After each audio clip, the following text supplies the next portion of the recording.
हाफिज जी कहाँ से भाई? कब्रिस्तान आया था सकलैन भाई। अरे तुम्हारे घर का कौन मर गया हाफिज जी जो कब्रिस्तान आए हो तुम? अबे जाहिल है क्या बिल्कुल तू? अबे कोई घर से इंतकाल कर जाएगा जब भी कब्रिस्तान जाते हैं क्या? और क्या, जब तुम्हारे घर का इस कब्रिस्तान में कोई है ही ना तो क्यों जा रहे हो? हमारे घर के तो सब जिंदा, इसलिए हम जाते ही ना। अरे तेरी सबसे बड़े जाहिल।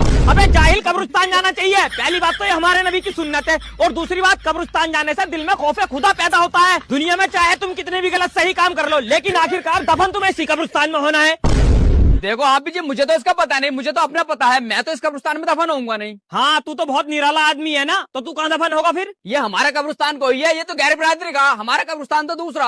अरे तुम्हारी जाहिल हो। अबे तुमने कब्रिस्तान में भी बिरादरी बात कर रखा। अबे हम तुम एक ही मिट्टी से बने हैं और एक ही मिट्टी में दफन होना है। मैदान हश्र में हम सब एक साथ खड़े होंगे, तो यहाँ बिरादरी बात क्यों करते हो?